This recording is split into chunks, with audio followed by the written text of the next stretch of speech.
Nunca pensei realmente sobre a morte até que ela desabou no meu mundo, levando alguém que eu amava muito cedo.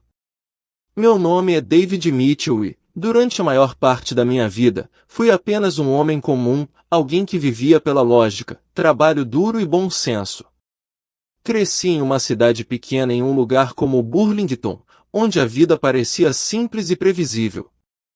O princípio norteador era claro: se você trabalhasse duro e seguisse as regras, tudo se encaixaria. Eu não precisava acreditar em muito além disso. A vida era simples. Tenha uma boa educação, consiga um emprego estável, encontre um parceiro, crie uma família e observe os anos se desenrolarem.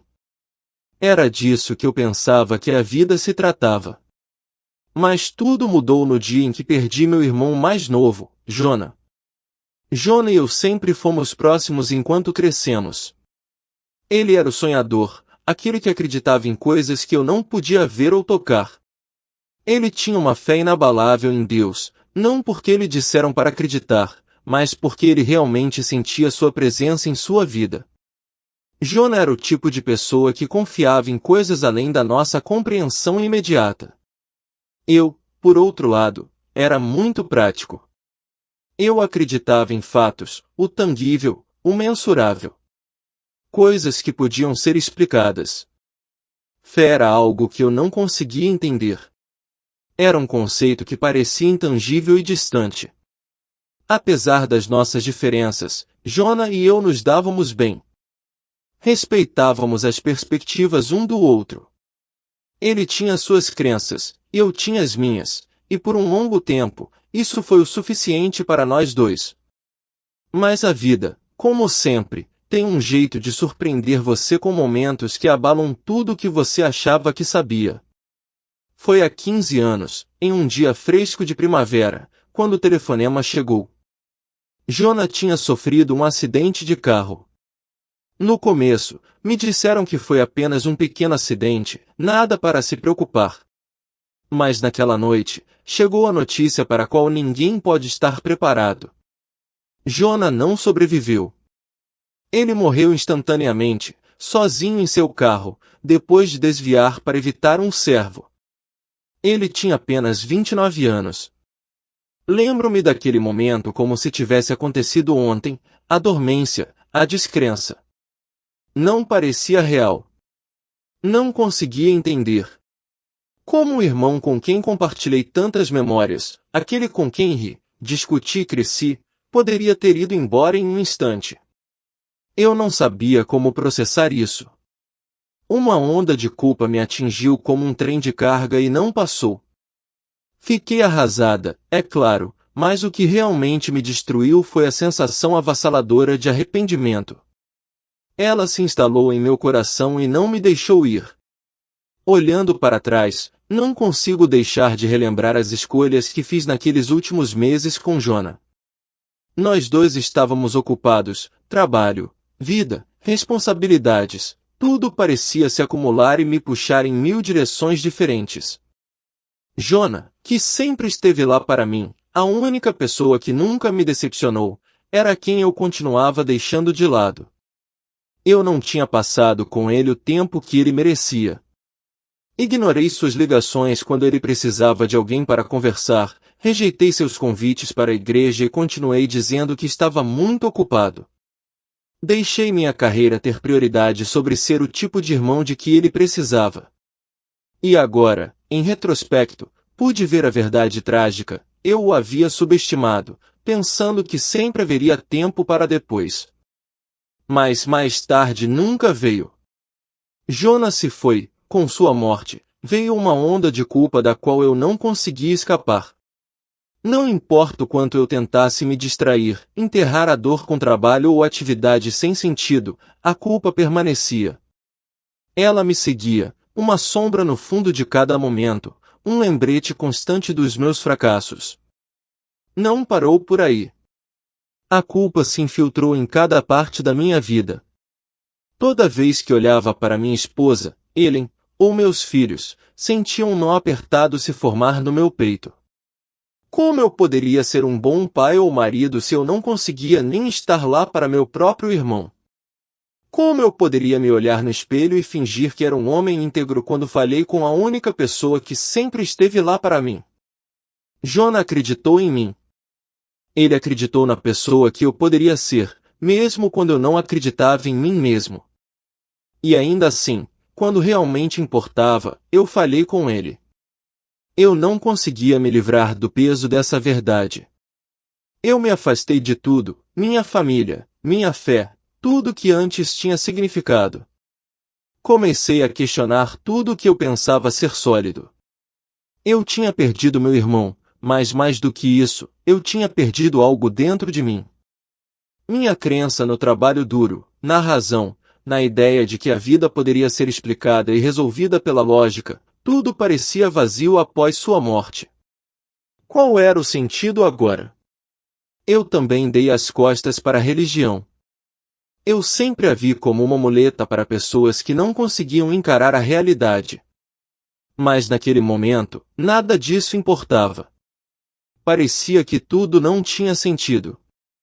Minha fé, meu trabalho, minha vida, tudo parecia desabar sob o peso da ausência de Jonah.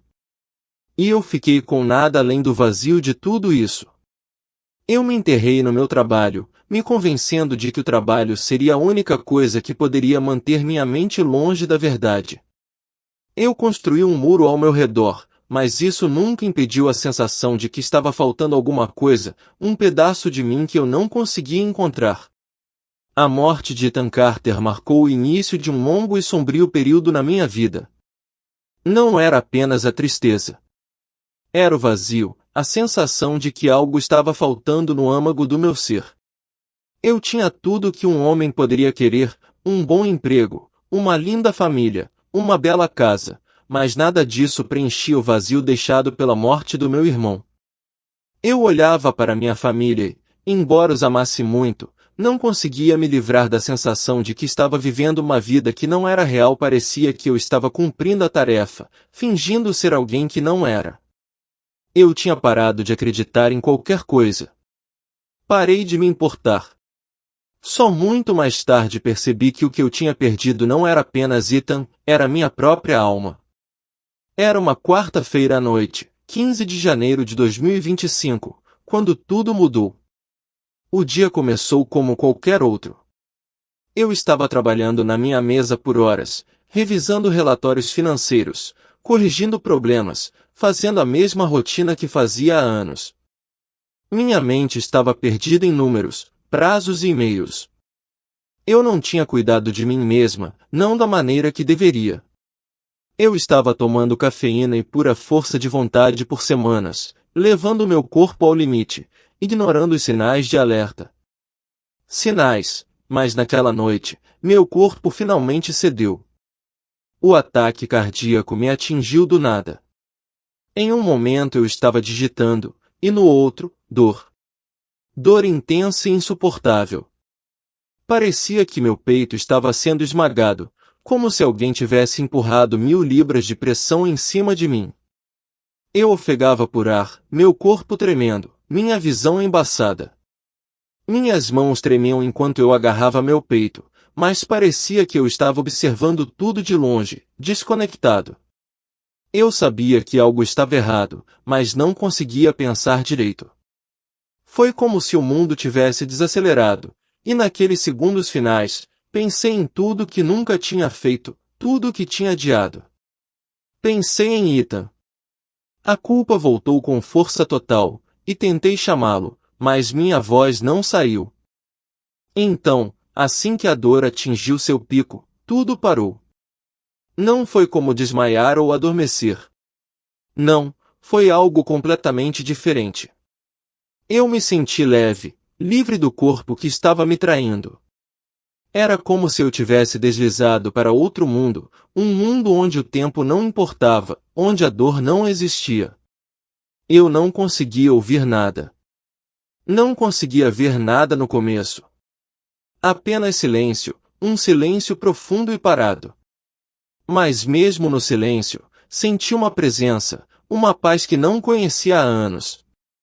Era como se eu estivesse cercada por algo, ou alguém, que não era apenas físico, mas espiritual, algo infinitamente reconfortante. E então, uma luz. Uma luz que não consigo descrever completamente. Não porque me faltassem palavras, mas porque estava além das palavras. Não era brilhante como uma lâmpada ou o sol. Não, essa luz era diferente. Parecia que vinha de todos os lugares e de lugar nenhum ao mesmo tempo, como se existisse dentro e além de mim. Não machucou meus olhos, mas me encheu de tanto calor, tanto amor inegável, que não pude deixar de sentir que estava exatamente onde precisava estar. Não sei quanto tempo fiquei ali, naquele lugar, naquele silêncio, apenas absorvendo a quietude e a paz. Então eu o vi, Ethan. No começo, não o reconheci, pelo menos não da maneira que pensei que reconheceria. Ele não era o irmão que eu lembrava de nossos anos mais jovens. Ele era diferente, pacífico, radiante. Seu rosto brilhava com uma serenidade que eu nem conseguia compreender. Seu cabelo, antes bagunçado e selvagem, agora estava fluindo perfeitamente. Seus olhos, mais brilhantes do que eu já tinha visto antes. A dor que eu lembrava, as lutas, a mágoa, nada disso estava lá. Era como se Ethan tivesse sido completamente transformado, liberto de todo o fardo que ele carregou na vida. Ele parecia em paz, o tipo de paz que eu havia perdido há muito tempo. Eu queria falar, fazer tantas perguntas, me desculpar, dizer o quanto eu estava arrependida por tudo. Mas assim que coloquei os olhos nele, senti uma sensação avassaladora de calma, como se eu não precisasse falar nada.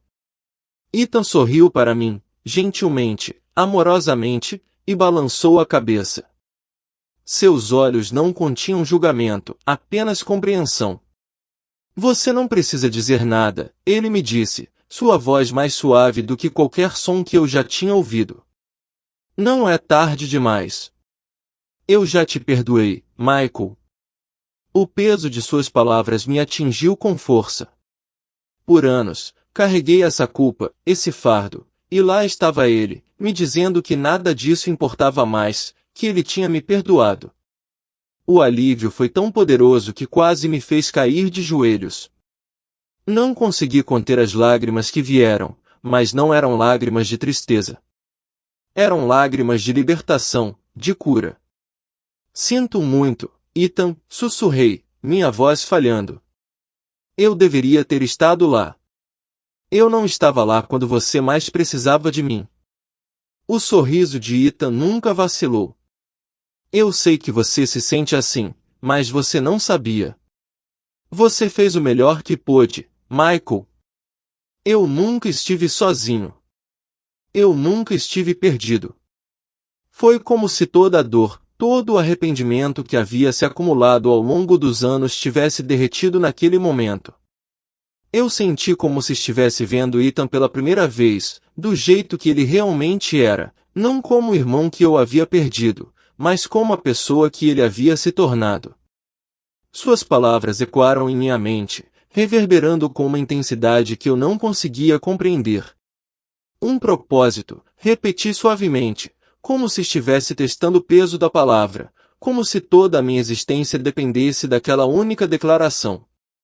Eu queria perguntar a ele qual era esse propósito, como eu poderia viver qualquer plano que ele tivesse para mim.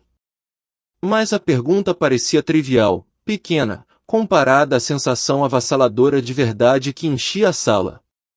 Sua presença por si só era o suficiente para fazer todas as minhas dúvidas parecerem insignificantes. Não sei como começar, sussurrei, minha voz tremendo com a profundidade das minhas emoções. Eu nem sei por onde começar. Jesus se aproximou e, na gentileza de seu movimento, senti uma sensação ainda maior de paz. Comece com seu coração, Michael, disse ele, sua voz suave, mas cheia de autoridade. Deixe de lado o medo, a vergonha, a dor que você carregou por tanto tempo. Você não é a soma dos seus erros. Você é quem eu digo que você é. Senti lágrimas brotando em meus olhos. As lágrimas não eram de tristeza, mas de algo muito mais profundo, como o início de um processo de cura que já estava atrasado há muito tempo. Você não precisa fazer isso sozinha, ele continuou. Eu vou andar com você, passo a passo. Mas primeiro, você deve se render. Renda-se. Essa palavra me atingiu como uma onda. Eu tinha passado minha vida inteira lutando, batalhando para controlar cada aspecto da minha existência, construindo muros ao meu redor para manter a dor longe, para manter a verdade sob controle. Mas naquele momento, eu sabia que tudo isso, cada esforço, cada defesa, tinha sido inútil. A paz que eu tinha sentido na presença dele era o oposto de toda aquela luta. Era rendição, pura e simples. Estou pronto, eu disse, as palavras saindo mais facilmente do que eu esperava. Estou pronto para deixar ir. Assim que eu disse isso, o peso que eu estava carregando por tanto tempo pareceu aliviar, como um fardo tirado do meu peito. A tensão no meu corpo derreteu, e pela primeira vez no que pareceu uma eternidade, eu me senti verdadeiramente livre. Jesus sorriu, e havia uma profunda satisfação em sua expressão, como se ele estivesse esperando que eu fizesse essa escolha o tempo todo. Esse é o primeiro passo, ele disse. Agora, caminharemos juntos a partir daqui. Com essas palavras, senti um novo senso de propósito surgindo dentro de mim, um que eu não conseguia explicar, mas sabia que era real. O vazio, o vácuo que me atormentava por tanto tempo, começou a se preencher com algo novo, algo muito mais gratificante do que qualquer coisa que eu já havia buscado antes. A sala ao meu redor começou a ficar turva novamente, não de uma forma que me assustasse, mas de uma forma que sugeria que este momento não era o fim, mas um começo. E quando fechei os olhos, soube que me foi dada uma segunda chance, uma que eu não desperdiçaria. Quando os abri novamente, o quarto ainda era o mesmo, mas tudo havia mudado. Jesus não estava mais parado aos pés da minha cama, mas eu podia sentir sua presença, ainda persistente, ainda me guiando. E pela primeira vez em anos, me senti em paz. A paz que vem de saber que você não está sozinho. Que a busca pela verdade, pelo significado, não é algo que você deve caminhar sozinho. Que há mais na vida do que a dor que carregamos e os erros que cometemos. Eu sabia agora, com cada fibra do meu ser, que isso era apenas o começo. E eu estava pronto para enfrentar o que viesse a seguir, com ele ao meu lado. Naquele momento de silêncio, eu sabia com certeza que minha vida havia sido irrevogavelmente alterada. O homem que eu tinha sido, o homem consumido pela dúvida, pela culpa e pela fome por coisas passageiras, se foi. Em seu lugar estava alguém novo, alguém que havia testemunhado a verdade, que havia sido chamado para compartilhar essa verdade com os outros, independentemente do custo. O peso da missão ainda estava lá, pesado em meu peito, mas não me esmagava mais. Era um fardo que eu estava disposto a suportar porque sabia que vinha de algo maior do que eu. Não era um chamado para glória ou fama, era um chamado para servir, para ser um veículo da verdade em um mundo que estava deslizando cada vez mais para a escuridão. Eu não sabia por onde começar. Eu não sabia como alertar o mundo, como lutar contra o engano que estava se espalhando como um incêndio. Mas eu sabia de uma coisa, eu tinha que começar com meu próprio coração. Eu tinha que viver a verdade que eu tinha visto, para incorporar o perdão e a paz que Jesus tinha me oferecido. E quando saí do meu quarto, pronto para enfrentar o mundo mais uma vez, senti algo que não sentia há muito tempo, esperança. Era tênue no início, mas estava lá. Esperança de que, apesar dos desafios que viriam, havia um caminho a seguir. Uma maneira de permanecer firme na verdade, uma maneira de ser uma luz em meio à crescente escuridão. O mundo não seria o mesmo, e eu também não. Eu tinha sido chamado para um momento como este, e eu não desperdiçaria esta segunda chance. O caminho era desconhecido, mas eu o trilharia com fé, confiando que Jesus, que caminhou comigo no meu momento mais sombrio, continuaria a me guiar enquanto eu seguia em frente. A missão havia começado. Eu podia ver a preocupação nos olhos de Sarah, sua voz gentil misturada com cuidado, mas era como se eu estivesse falando de um lugar fora de mim. As palavras saíram, urgentes e cruas, e não havia como voltar atrás agora. Sarah, eu disse, minha voz firme, mas trêmula, não consigo descansar. Não assim. O que eu vi, o que eu senti, é real. Está chegando, e não é algo que podemos ignorar. Há tanto em jogo, tantas vidas em risco. Foi-me mostrado que o mundo está à beira de algo catastrófico. Um grande engano está se espalhando, e muitas pessoas, pessoas boas, serão desviadas. Mas temos uma chance, podemos ser parte da luz que se opõe a isso. Mas temos que agir agora, enquanto ainda há tempo. Eu vi seu rosto suavizar, mas ela ainda estava incerta, talvez não conseguindo compreender totalmente a gravidade das minhas palavras. Meu coração se partiu por ela, por minha família, porque eu sabia que a verdade seria difícil de aceitar. Mas eu não conseguia me conter. Sei que parece loucura, mas recebi uma responsabilidade, uma missão. Não sou o mesmo homem que era antes, continuei, minha voz se firmando. Não se trata de mim ou da minha sobrevivência. Trata-se de todos nós. Estamos sendo chamados para algo maior, algo que exigirá cada grama de fé que temos. Jéssica, que tinha ficado quieta até agora, falou do pé da cama. Mas, pai, o que devemos fazer? Como podemos nos preparar para algo assim? Sua voz era suave, incerta, mas havia uma centelha de curiosidade em seus olhos. Olhei para ela, depois para Ben, ambos ainda processando o peso do que eu estava dizendo. Eu podia sentir a responsabilidade pesada em meus ombros, mas também havia uma clareza crescente em meu coração. Começamos com a verdade, eu disse. Começamos vivendo isso, compartilhando com todos que podemos. Não podemos deixar o medo nos parar. Não podemos nos esconder da verdade. Jesus me mostrou que temos que ser fortes, não apenas por nós mesmos, mas pelas pessoas ao nosso redor. As pessoas precisam saber o que está por vir para que possam escolher o caminho certo, o único caminho que leva à paz real, por meio dele. Houve silêncio por um momento, cheio de tensão. Sarah, ainda insegura, balançou a cabeça levemente. Quero acreditar em você, Michael. Mas é difícil entender. É tanta coisa para assimilar.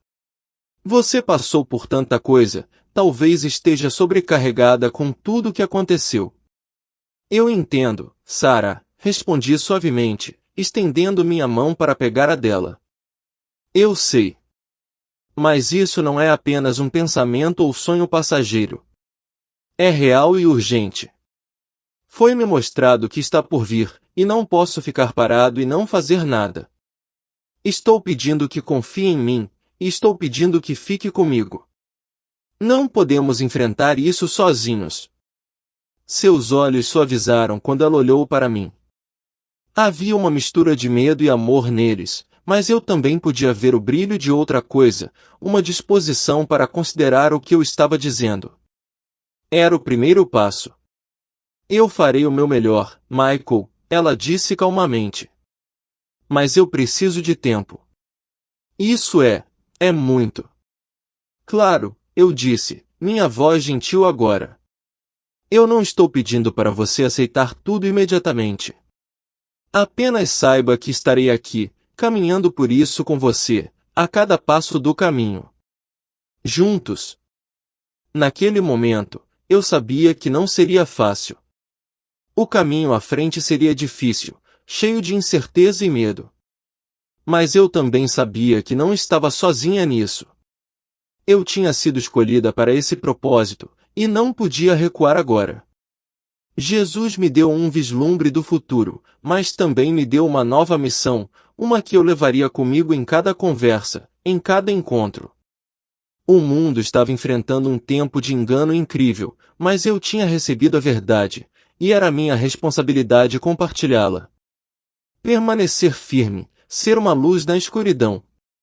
As palavras de Jesus ecoaram em minha mente com uma intensidade que me abalou profundamente. Amai-vos uns aos outros como eu vos amei. Era um comando simples, mas tão profundo, especialmente no contexto de tudo que eu tinha visto. A visão da tribulação, do sofrimento, do engano, tudo se resumia a esta verdade: amor. No meio de todo o caos e confusão, o amor era a única coisa que perduraria. Enquanto estava sentada no quarto do hospital, cercada pela minha família, percebi que minha missão não era apenas alertar os outros sobre a escuridão que se aproximava. Tratava-se de viver esse amor, de mostrar a eles a verdade por meio de nossas ações e relacionamentos. Se fossemos permanecer firmes diante do que estava por vir, seria pela força do nosso amor um pelo outro e por aqueles ao nosso redor. Virei-me para Sarah, meu coração pesado com o peso do que eu sabia que estava por vir, mas também cheio de uma profunda sensação de paz. Não podemos apenas falar sobre a verdade, Sarah. Temos que vivê-la. Jesus nos chamou para amar, e temos que ser esse amor, especialmente agora. As pessoas precisarão disso mais do que nunca. Sarah olhou para mim, seus olhos procurando, como se pesasse minhas palavras. Ela não entendeu completamente, mas viu uma centelha de reconhecimento em seu olhar, uma vontade de tentar. Você está certa, ela disse calmamente, sua voz firme. Temos que ser a luz na escuridão. Mas também temos que nos apegar ao amor que temos um pelo outro. Não podemos perder isso de vista. Eu assenti, grata por sua compreensão, mesmo que não estivesse completa. Essa jornada não seria fácil. Nós enfrentaríamos perguntas, dúvidas e oposição. Mas nós enfrentaríamos isso juntos, enraizados no amor e na verdade que nos foi revelada. Jéssica e Ben estavam quietos, processando tudo à sua maneira. Ben, que sempre foi mais pensativo, falou primeiro, sua voz suave, mas firme. Pai, se é nisso que você acredita, então nós ficaremos com você. Nós faremos a nossa parte. Mas acho que precisamos entender mais. Precisamos saber como podemos ajudar, como podemos ser parte da mudança. Jéssica, ainda um pouco insegura, assentiu em concordância. Sim, nós não queremos ficar para trás. Nós queremos ajudar também. O alívio que senti foi imenso. Eles estavam assustados, sim, mas estavam dispostos a ficar comigo. Este era o começo, o primeiro passo em direção à jornada que estava por vir. Nós enfrentaríamos a tribulação como uma família, juntos, e nos apoiaríamos uns nos outros para obter força. Você já está fazendo isso, eu disse, minha voz cheia de gratidão. Só por estar aqui, por ouvir. Precisamos continuar orando, permanecer firmes no que sabemos ser verdade. Temos que compartilhar esse amor, essa verdade, com todos que pudermos. Não podemos esperar que o mundo mude, temos que começar conosco. Naquele momento, eu sabia que tínhamos sido chamados para esse momento. A urgência da missão pesava muito em meu coração, mas eu também sabia que o amor nos levaria adiante. Seria a força de que precisávamos para suportar os desafios que viriam, a base sobre a qual poderíamos permanecer firmes. Enquanto eu me deitava na cama do hospital, senti um renovado senso de propósito. A tribulação estava chegando, sim, mas também a oportunidade de ser uma testemunha da verdade. De ser uma luz na escuridão. De amar como Jesus amou, com um amor que não poderia ser abalado, não importando as circunstâncias. O mundo estava mudando, mas a cada dia que passava, eu tinha mais certeza de que estávamos preparados para compartilhar a verdade, amar uns aos outros e enfrentar o que viesse com fé inabalável. A jornada à frente seria difícil, mas também seria cheia de esperança, porque a verdade nos havia sido revelada, e essa verdade nos libertaria. Amai-vos uns aos outros como eu vos amei. Essas palavras nos guiariam por tudo que estivesse por vir. E com a força de Deus, permaneceríamos firmes na verdade, não importando o custo. Comecei a ver que perdoar o mundo não era apenas sobre deixar de lado rancores pessoais. Era sobre escolher acreditar que o mundo poderia ser curado, apesar da escuridão que pairava no horizonte. A visão me revelou o sofrimento que viria, guerras, fome, traição e um mundo fraturado por mentiras. No entanto, vi vislumbres de algo maior do que a destruição, um vislumbre de esperança na forma daqueles que escolheram o amor, mesmo em meio à turbulência. No meu coração, eu sabia que era isso que tínhamos a oferecer ao mundo, a escolha de amar, perdoar, abraçar uns aos outros mesmo quando o medo e o ódio pareciam dominar. O amor não era apenas uma força passiva, era ativo, era revolucionário. Amar significava abandonar nosso orgulho, nosso desejo de vingança e abraçar a cura que só poderia vir por meio da reconciliação genuína. Não era fácil, mas era o único caminho a seguir. E cabia a nós, os crentes, aqueles que tinham visto a verdade, viver esse amor em um mundo que precisava desesperadamente dele. A tribulação não seria evitada, mas por meio do amor, poderíamos ser aqueles que ajudariam os outros a permanecerem firmes, que os ajudariam a ver além da escuridão.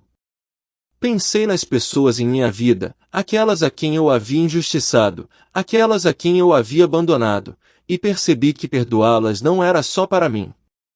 Era para elas também.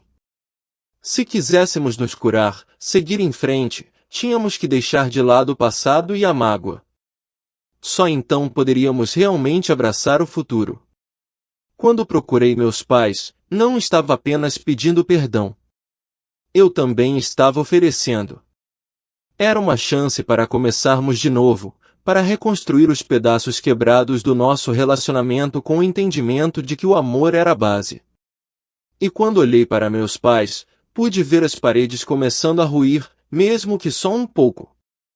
A amargura dos anos passados estava começando a desaparecer, substituída pelos passos hesitantes, mas esperançosos, de cura. Quanto mais eu perdoava, mais sentia a paz de Deus se instalando em meu coração. Era como se cada ato de perdão criasse espaço para algo novo, algo sagrado, para preencher o vazio. Percebi que o perdão não era apenas sobre curar feridas, era sobre abrir espaço para o amor crescer, para a luz de Deus brilhar ainda mais forte nos lugares mais escuros. E não foi só na minha família que vi a transformação. Quando comecei a estender a mão para os outros, aqueles que tinham sido consumidos pelo medo, raiva ou ódio, vi o mesmo milagre. Quando estendi amor, mesmo quando não tinha vontade, vi corações amolecerem. Vi mentes se abrirem, só um pouco. As pessoas começaram a questionar a narrativa de divisão que lhes tinha sido vendida. Começaram a ver que o amor, o perdão e a unidade eram o verdadeiro caminho a seguir. Mas isso foi só o começo. A tribulação testaria a todos nós, e o mundo continuaria a escurecer.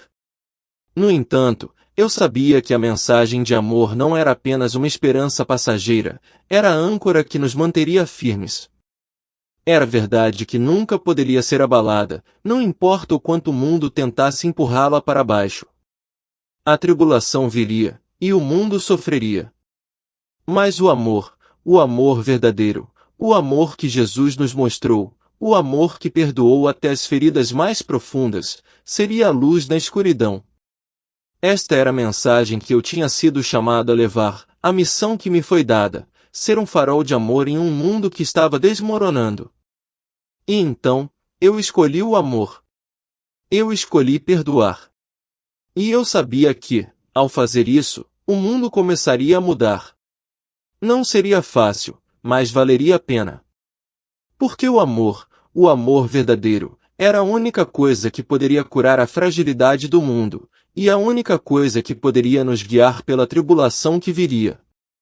Mas então, quando olhei ao redor, vi outros, aqueles que rejeitaram o chamado do amor, aqueles que se afastaram do perdão, aqueles que se apegaram ao seu orgulho e ódio. O ar ao redor deles parecia pesado, carregado de arrependimento e tristeza. Eles tremiam ao se aproximarem de Jesus, seus olhos cheios de medo e incerteza. Ele não olhou para eles com raiva, mas seu olhar continha profunda tristeza, como se ele lamentasse por suas escolhas. Um por um, eles estavam diante dele, e eu os vi vacilar. Alguns tentaram justificar suas ações, explicar suas decisões, mas não havia defesa, nenhuma desculpa que pudesse aliviar o peso de seus corações. Jesus não precisava dizer nada. Sua presença falava mais alto que palavras. Seu amor era incondicional, mas sua justiça também era real. Aqueles que escolheram viver no ódio, que se recusaram a perdoar, estavam ali, enfrentando as consequências de suas escolhas. À medida que a cena se desenrolava, percebi a profundidade da decisão que todos enfrentamos: seguir o caminho do amor e do perdão, ou rejeitá-lo e permanecer presos em nossa própria amargura e dor. Não se tratava apenas das grandes e grandiosas decisões, eram as escolhas diárias, os pequenos atos de amor ou ódio, de perdão ou rancores, que moldavam nosso futuro. E naquele momento, entendi o peso da visão que tinha visto. A visão não era apenas um vislumbre do futuro, era um chamado à ação. Nós, como povo, tínhamos uma escolha. Poderíamos escolher abraçar o amor, abraçar o perdão e viver de acordo com o exemplo de Cristo, ou poderíamos continuar no caminho da divisão e da destruição. A crise que estava por vir apenas destacaria as escolhas que tínhamos feito. Eu me vi diante de Jesus, tremendo enquanto testemunhava os outros. Ele olhou para mim e, por um momento, pensei que ele diria algo: condenação, julgamento ou até mesmo repreensão. Mas ele simplesmente olhou para mim com amor e compaixão, e senti uma paz me invadir. Você escolheu o caminho certo, ele disse, embora eu soubesse que minha jornada não havia acabado. Estava apenas começando. Ficou claro para mim então que o mundo estava em uma encruzilhada. Tínhamos recebido uma escolha, assim como eu tinha recebido uma escolha. O futuro não estava escrito em pedra, ele foi moldado pelas decisões que tomamos hoje. E o único caminho que levava à cura, à paz, à redenção, era o caminho do amor e do perdão. Quando a visão começou a desaparecer, me vi de volta ao quarto do hospital, ainda sobrecarregado pela gravidade do que tinha visto. Mas eu sabia, sem dúvida, que não podia mais ficar sentado de braços cruzados. A mensagem que me foi dada, a mensagem de amor, de perdão, de escolher Cristo acima de tudo, não era só para mim. Era para o mundo. E então, me comprometi a viver essa mensagem. Eu amaria, perdoaria e compartilharia a esperança de Cristo com qualquer um que ouvisse. Eu não deixaria mais que o medo ou a divisão governassem minha vida. A crise que se aproximava testaria todos nós, mas eu sabia que com amor, com Cristo, poderíamos enfrentar o que quer que estivesse por vir. Não era mais apenas uma visão, era um chamado. Um chamado para ser a luz na escuridão, para ser as mãos e os pés de Cristo, para trazer cura e esperança a um mundo à beira do colapso. Eu tinha visto o futuro, e agora era hora de agir. A cada dia que passava, a urgência da minha missão ficava mais clara. À medida que o mundo ao meu redor continuava sua deriva caótica, eu sabia que o tempo estava passando. Não pude deixar de pensar nos rostos que tinha visto na minha visão, aqueles que tinham escolhido rejeitar a luz.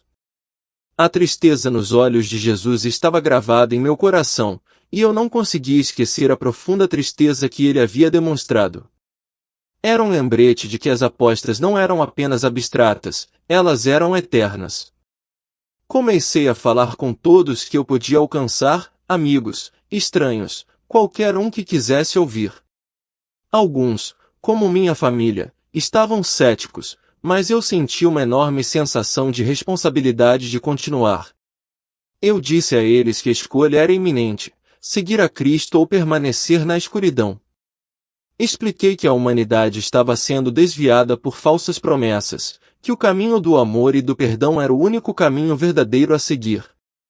Quanto mais eu falava, mais percebia que minhas palavras não eram suficientes por si só.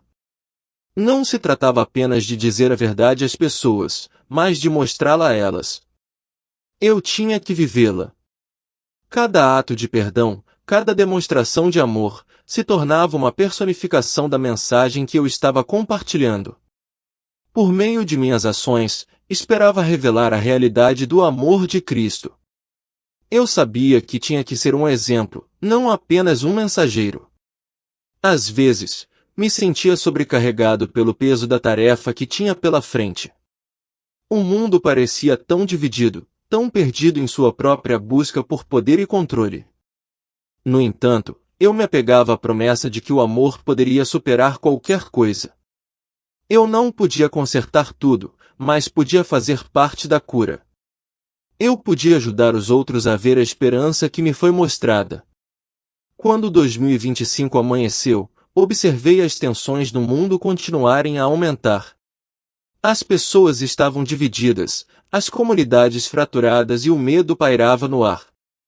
Mas também vi vislumbres de outra coisa, momentos de graça, atos de gentileza e pequenos grupos de pessoas escolhendo o amor em vez do ódio, a paz em vez do conflito. Eu sabia que aqueles momentos eram o começo de algo maior, algo que poderia mudar o mundo. Continuei a orar, buscando a orientação de Deus para cada passo que eu dava.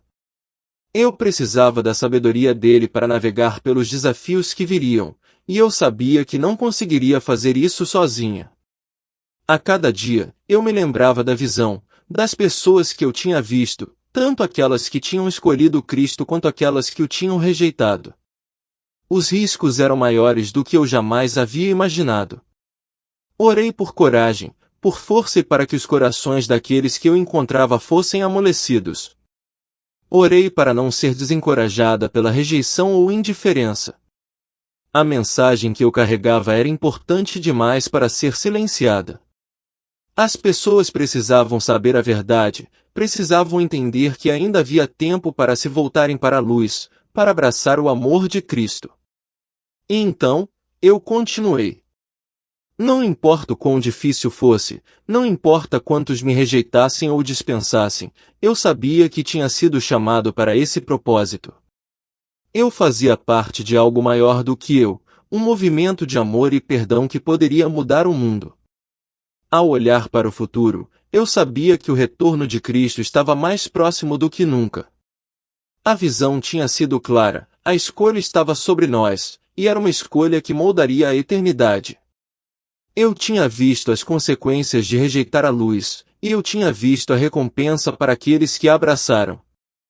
Eu não podia mais ficar em silêncio. Era hora de falar a verdade, compartilhar a mensagem de esperança e liderar outros em direção à salvação que ainda estava disponível para todos que se voltassem para Cristo. No final, não era sobre mim. Era sobre o mundo, sobre as pessoas que eu amava e sobre a salvação que ainda estava ao meu alcance. Eu sabia que o caminho à frente seria difícil, mas também sabia que tinha um propósito. Minha missão era clara: compartilhar a verdade, amar os outros como Cristo me amou e convidar todos que ouvissem para a luz. O tempo estava se esgotando, mas ainda havia esperança, sempre havia esperança. E enquanto eu tivesse fôlego, eu continuaria a espalhar essa esperança, não importando o custo.